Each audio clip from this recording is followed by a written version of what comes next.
Hello friends, आज हम नए टॉपिक से स्टार्टिंग करते हैं जिसका नाम है cytoplasm.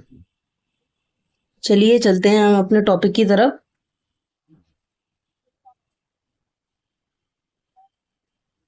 When we look at the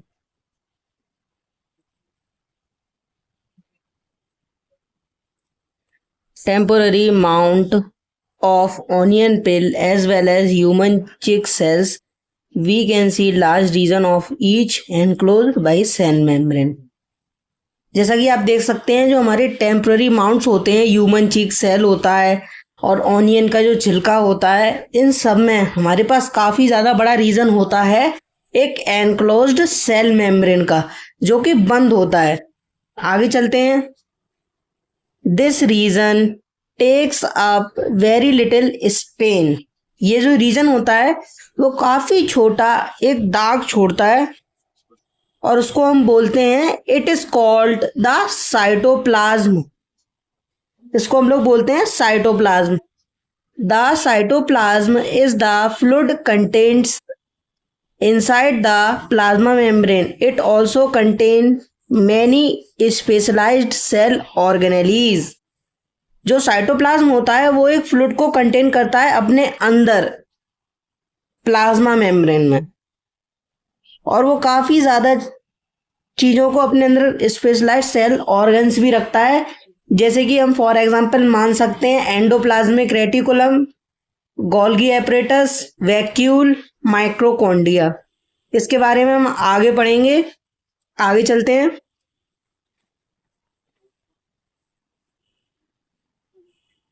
cell organelles are enclosed by membrane in prokaryotes beside the absence of defined nuclear reason.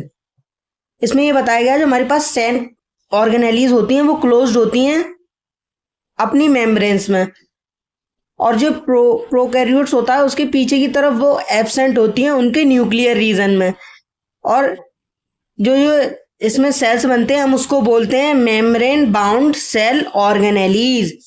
ये जो कंडीशन होती है इसमें जो हमारे पास सेल्स बनते हैं हम उसमें उस कंडीशन को बोलते हैं membrane bound cell organelles.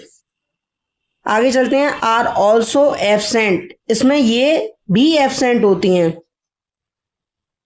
On the other hand the eukaryotes cells have nuclear membrane. दूसरी तरफ हम देखेंगे तो यूकैरियोट्स में हमारे पास न्यूक्लियर मेम्ब्रेन होता है, और ऊपर आपने देखा था इसमें न्यूक्लियर रीजन होता है जो कि प्रोकैरियोट्स में होता है, जिसमें मेम्ब्रेन बाउंड सेल एब्सेंट होता है। आगे चलते हैं।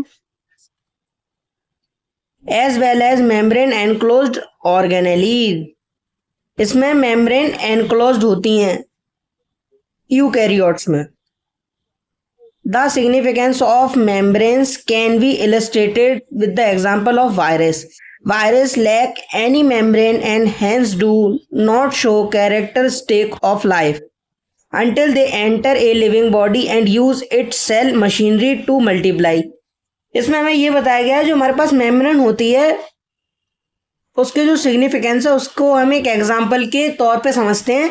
जैसे कि कोई भी वायरस है, वायरस किसी भी ह्यूमन बॉडी या किसी भी मशीनरी की बिना वो बिल्कुल एक डेड सेल है। जैसे कि वायरस अगर हमारी बॉडी में है तो वो लिविंग माना जाता है। जो वायरस हमारे एनवायरमेंट में इधर उधर मूव कर रहा है वो वायरस हमारा लाइव नहीं होगा, वो डेड होता है। ऐसी वायरस को अपने फंक्शनिंग करने के लिए, किसी भी चीज को इन्फेक्ट करने के लिए किसी ह्यूमन बॉडी, किसी इंसेक्ट बॉडी या किसी मशीनरी सिस्टम को होना जरूरी है। जब ये ह्यूमन बॉडी में जाता है तो ये अपने आप को मल्टीप्लाई कर लेता है इसकी नीड के अकॉर्डिंग। आगे चलते हैं। इसमें प्रोकैरियोट्स और यूकैरियोट्स में डिफरेंस है, जैसा कि आप लोग यहाँ देख सकते हैं। Generally small 1 to 10, 10 to the power 6 metre. Nuclear region and are also known as prokaryote. Chromosome single होता है इसमें। Membrane bound cell organelles absent. जैसा कि आपने यहाँ पे पढ़ा था, यहाँ पे लिखा हुआ भी है प्रोकैरियोट्स में membrane bound cell organelles are absent. ये बिल्कुल एनसीईआरटी में से ही यहाँ पे जो पॉइंट है वो सेम टू सेम लिखा हुआ है। ये आपके लिए इंपॉर्टेंट है, ये आप लोग जरूर याद रखिएगा। यूकैरियोट में चलते हैं। इसमें जनरली होता है large 5 to 100 nuclear region well defined and surrounded by a nuclear membrane, more than one chromosome. इसमें आप कोई भी अपने एक और डिफरेंस लिख सकते हैं जो भी आपको इजी लगे। आगे चलते हैं 5.2.5 पे। इस टॉपिक का नाम है सेल ऑर्गेनेलीज। आगे चलते हैं। Every cell has a membrane around it to keep its own content separate from the external environment. इसमें यह बताया गया है जो कोई भी सेल होता है उसके पास अपनी खुद की मेम्ब्रेन होती है अपने आप को प्रोटेक्ट करने के लिए, बाहर के एनवायरनमेंट से और इनसाइड के एनवायरनमेंट को अलग अलग रखने के लिए। जैसे कि जो हमारे इनसाइड किसी भी इंसेक्ट या ह्यूमन बॉडी में टेम्परेचर होता है वो अलग होता है, और जो बाहर का टेम्परेचर होता है वो अलग होता है, जो हमारी बॉडी के लिए सुटेबल नहीं होता है। इसलिए हमारी बॉडी अपने अंदर का टेम्परेचर खुद मेंटेन रखती है, और ये जो हमारी स्किन होती है वो इस चीज़ को मेंटेन रखने में हमारी काफ़ी ज़्यादा हेल्पफुल होती है। जैसे कि हमारे में ये होती है वैसे ही सेल्स में होती है मेम्ब्रेन, जो कि एक लेयर होती है, वो उनके अंदर की वर्किंग को कोई भी डिफेक्ट नहीं आने देती है टेम्परेचर या और भी किसी चीज़ की वजह से। आगे चलते हैं। Large and complex cells including cells from multicellular organism need a lot of chemical activities.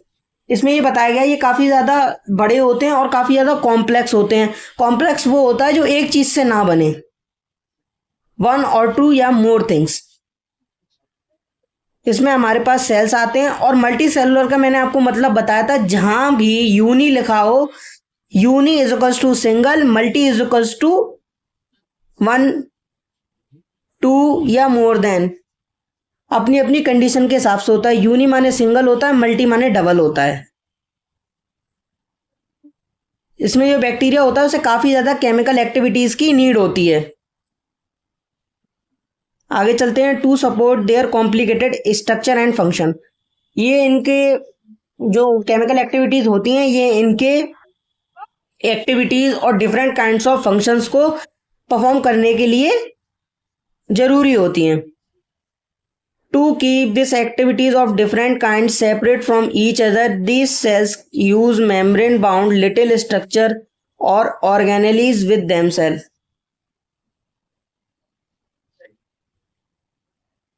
इस एक्टिविटी को करने के लिए काफ़ी ज़्यादा तरीके के ये सेपरेट्स होती हैं, काफ़ी ज़्यादा पार्ट्स में सेपरेट्स होती हैं। ये जो सेल्स होते हैं वो अपनी मेम्ब्रेन बाउंड लिटिल स्ट्रक्चर को फॉर्म करते हैं, और ये ऑर्गेनेलीज होती हैं वो अपने आप खुद ये स्ट्रक्चर बनाती हैं। आगे चलते हैं। This is one of the features of the eukaryote cells that distinguish them from prokaryote cell. तो ये यूकैरियोट का केवल एक ऐसा फीचर है जो उसे प्रोकैरियोट से अलग बनाता है।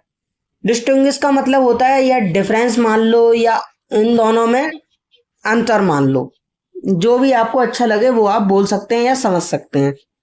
आगे चलते हैं। Some of these organelles are visible only with an electron microscope. इसमें ये बताया गया है ये जो ऑर्गेनेलीज होती हैं इन्हें हम अपनी आंखों से बिना इलेक्ट्रॉन माइक्रोस्कोप के बिना नहीं देख सकते हैं। अगर हमें किसी भी ऑर्गेनेलीज को सेल्स में देखना है तो हमें उसके लिए इलेक्ट्रॉन माइक्रोस्कोप की जरूरत होगी। आगे चलते हैं।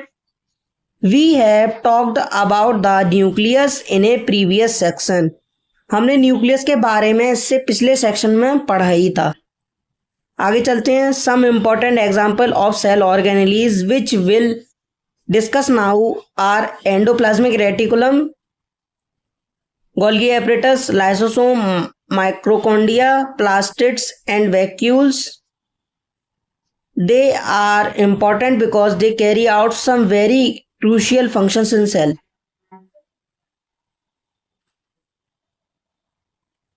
5.2.5 एंडोप्लाज्मिक रेटिकुलम, इसको हम लोग शॉर्ट में बोलते हैं ER। The endoplasmic reticulum ER is a large network of membrane bound tubes and sheets. ये जो हमारे पास एंडोप्लाज्मिक रेटिकुलम होता है इसे हम शॉर्ट में बोलते हैं ER।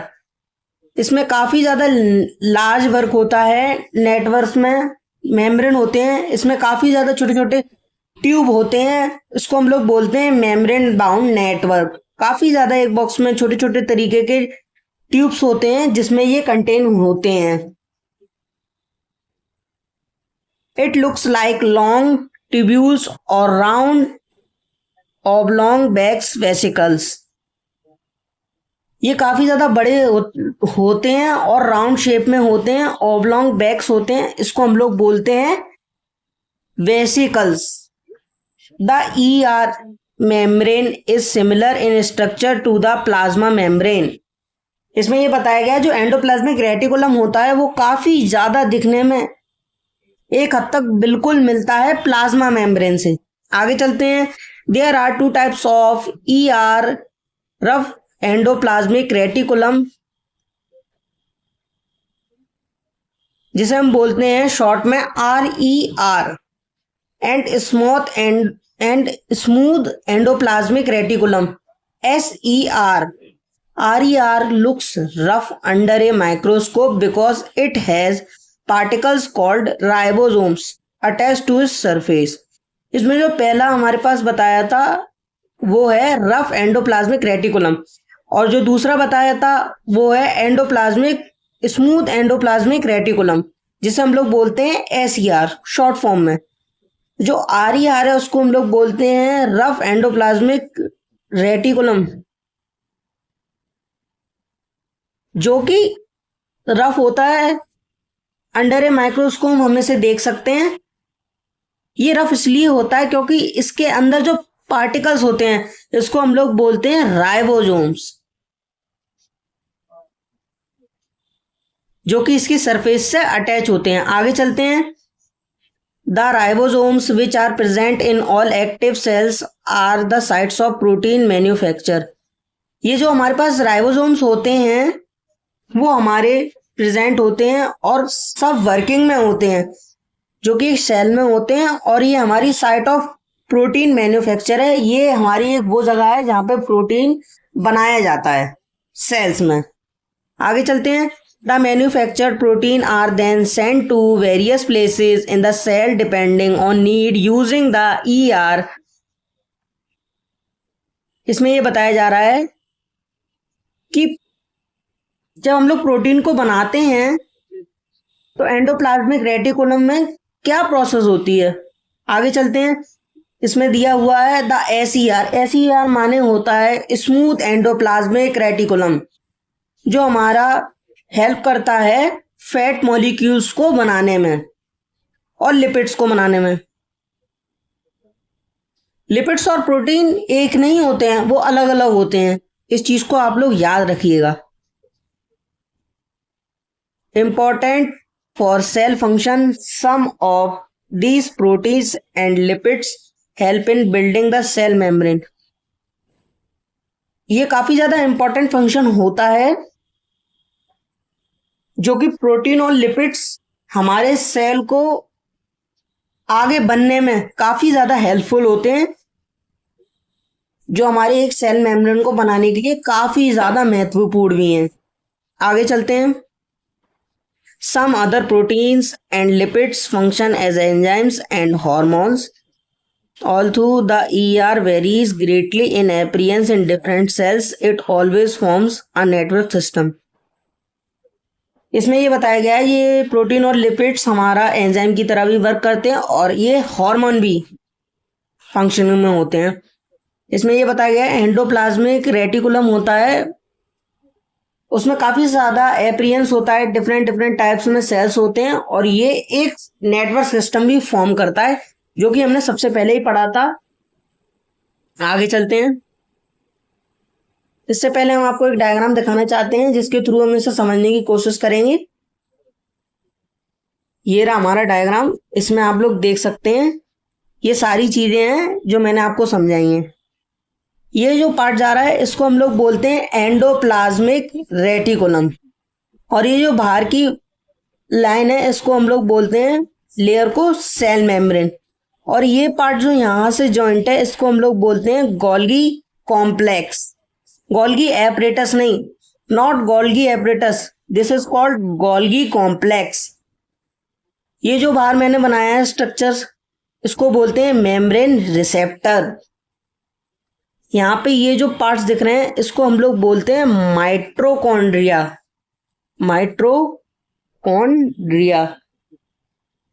यहाँ पे आप लोग ये देख सकते हैं, ये जो लाइन है इससे यहाँ पे पता चलता है ये है हमारे पास न्यूक्लियस कंटेन्स डीएनए।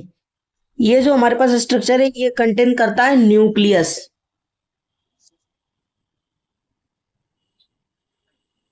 ये आप देख सकते हैं, ये लाइन है इसे हम लोग बोलते हैं न्यूक्लियस। आप इस डायग्राम को एक बार अच्छे से देख सकते हैं।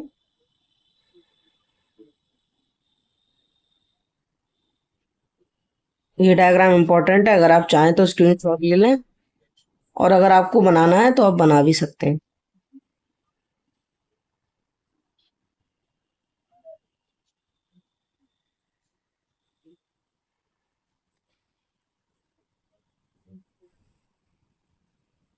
Thus, one function of the ER is to serve as channels for the transport of materials, especially proteins.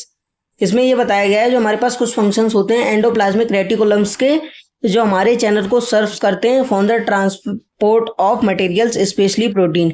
ये हमारे जो ट्रांसपोर्ट होता है मटेरियल्स का उसमें काफ़ी ज़्यादा हेल्पफुल होते हैं इधर उधर भेजने के लिए, और सबसे ज़्यादा ये प्रोटीन को ट्रांसफ़र करवाते हैं between various regions of the cytoplasm or between the cytoplasm and the nucleus। काफी ज्यादा इसमें ज्यादा जगहों पे भेजते हैं, साइटोप्लाज्म में और साइटोप्लाज्म के बीच में और न्यूक्लियस में। आगे चलते हैं। The endoplasmic reticulum also functions as cytoplasmic framework providing a surface. जो एंडोप्लाज्मिक रेटिकुलम होता है वो हमको फंक्शंस में साइटोप्लाज्मिक फ्रेमवर्क प्रोवाइड कराता है एक सरफेस में।